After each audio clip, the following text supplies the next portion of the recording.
How's it going, folks? I'm Cody Campbell with High Ground Gaming. Today we are unboxing and reviewing the Rode XCM-50 USB microphone. I'm going to start by walking you through the specs, then I'll open it up, let you take a look at what comes inside. After that, we'll go to the review portion where I'll give you my thoughts on it, and then we'll go to High Ground Gaming's final score. Stick around. So Rode is launching a sort of new brand that they're calling Rode X. This is their gamer and streamer specific brand. To start off this launch, they're doing two brand new microphones. They're doing this one, and then they're doing the XCM-100, which we'll be reviewing as well. The Rode XCM-50 is a small condenser microphone. Judging by the cover, I think it's actually going to be very similar to their Rode USB Mini. We'll have to take a look at it and see what differences Rode has installed after that. I'm excited to get this one hooked up and compare the two because I liked this one a lot when we reviewed it before. It utilizes USB Type-C connectivity. It has a cardioid polar pattern. It has a built-in pop filter, a 360-degree swivel mount. It uses Aphex processing, but one of the most exciting things about this is that Rode is actually releasing a new software that goes with it, and we'll be taking a look at that as well. That's about it for the specs though. Why don't we go ahead and open it up?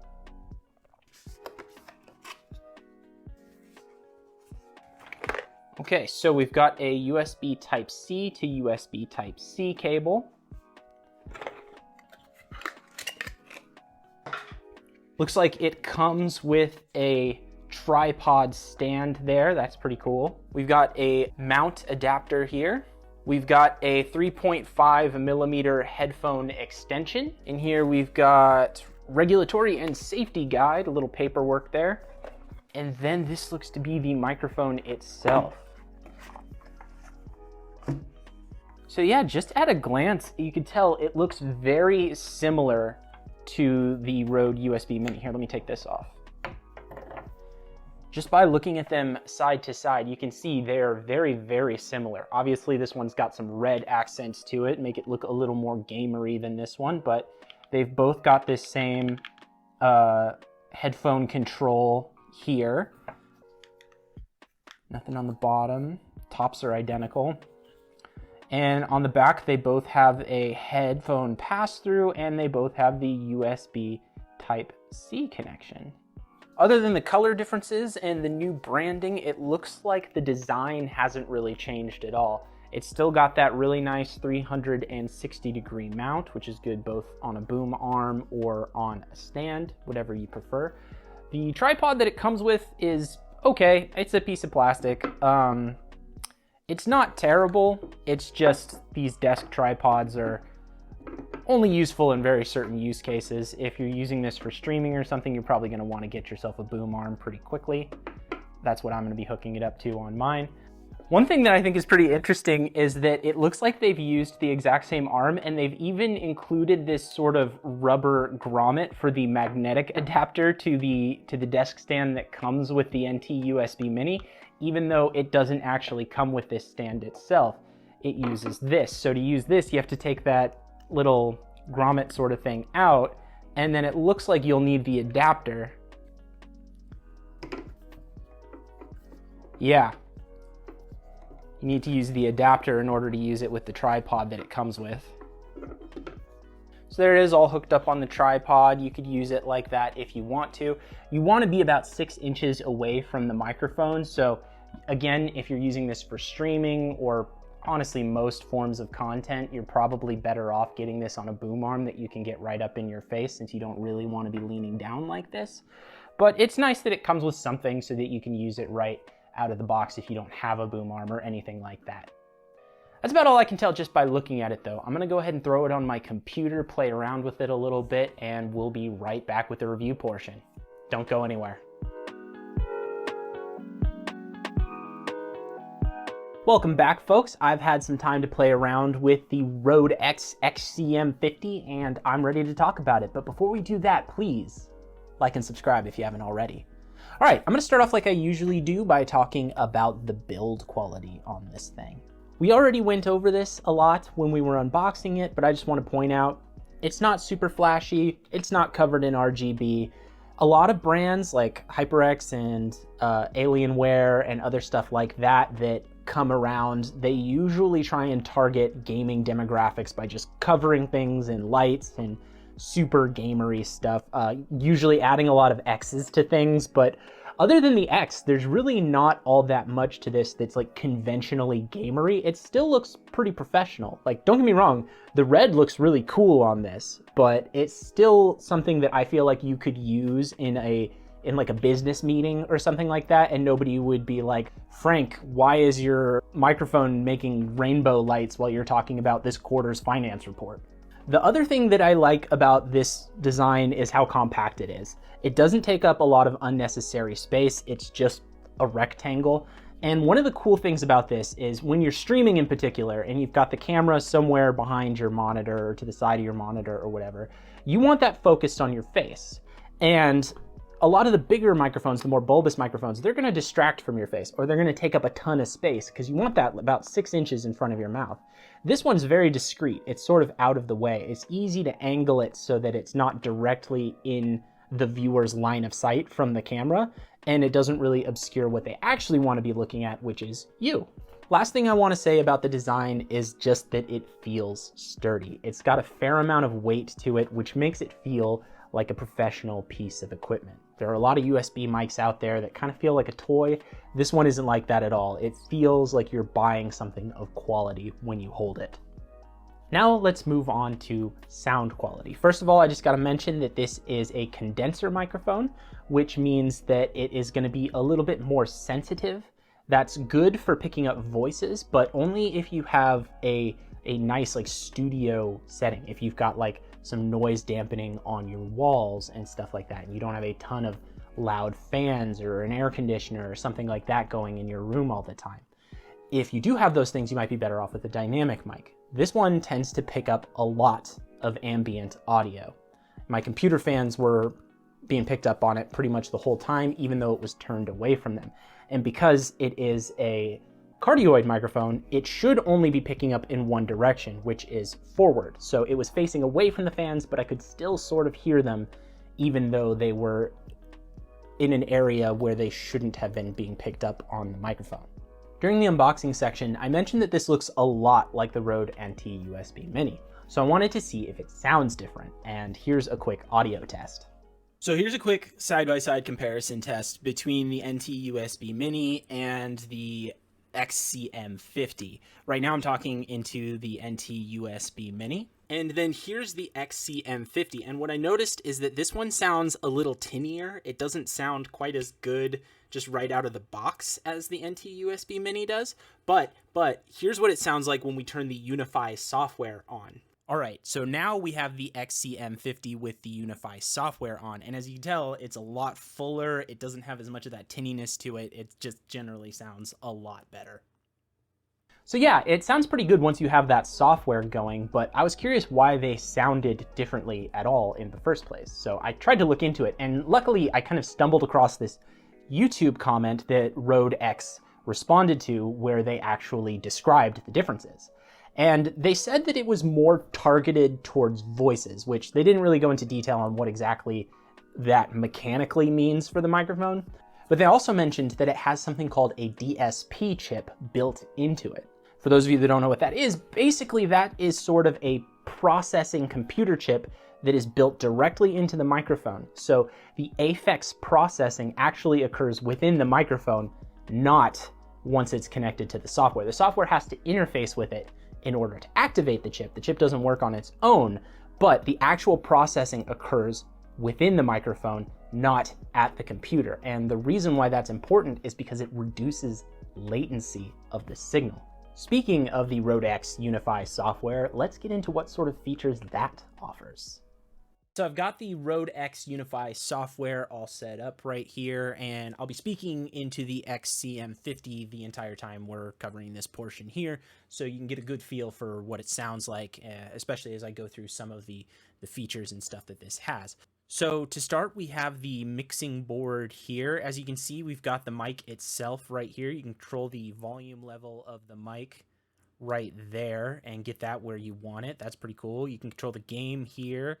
You can control the chat here, music, system, and then you can also add a browser channel and a virtual channel and an audio device channel. Lastly, we have the sounds effects channel. And as you can see here, there are 8 different pages of 8 different sounds that you can add in here. There's things, these are the ones that come with it. We've got the air horn, record scratch, fireball, cat's meow, you know, stuff like that. You can add those in. Those would be really fun for streams and stuff like that. For some reason, they're very quiet. I have to turn the volume all the way up on them for them to be really audible. Not really sure what's going on there, but it's a pretty cool feature. This is something that was really big on the Rodecaster Pro 2 that we just reviewed, and having the ability to do this virtually is very, very cool. So even though we have control of all these different faders, there are larger channels that you can control them within. This is the stream channel, which is the one you'd be using for Twitch or YouTube or whatever. Then we've got the headphone control, chat control, and then this is a recording control. So if you're recording while you're streaming, you can adjust things differently there. And then this is the monitoring. This is the sound that you're actually hearing. One really cool thing about this is, say you go into headphone, right? This shows you where all the stream settings are. So because this is where I had it set in stream, these little blue dots here are showing you where this is. So if I turn down my microphone, because I don't want to hear myself that much in the in my headset, and I go back to stream, it's still turned up here. See? And then I can turn it back, and I know exactly where it goes to be the same as what my listeners are hearing in the stream. One really cool thing about this is if you want to record the audio, you can do that right here. It's just a big old record button right there. You just press it and voila, now I'm recording. Everything that's playing right now is being recorded. When I want to look at that, I just go over here. This is the recording setting, and you can see there's like recording 4. That's the one I just did.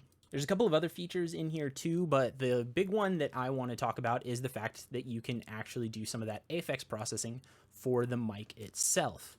So all you do is click on the mic there, and it's going to bring up this processing board. We've got gain control right here, which is nice. Right here we have a high pass filter, which this is going to sort of eliminate unwanted low end. So here, I'll show you. I'll do like a really deep voice, and I'll turn it on first, and then I'll turn it off, and you can hear how much deeper it gets. Hello.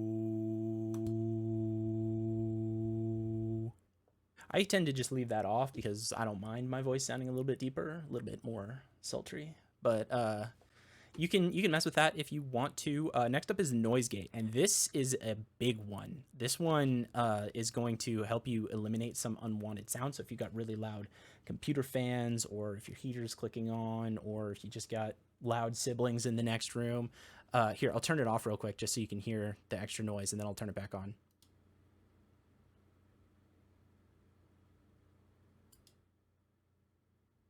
See how much better that is without that extra unwanted noise.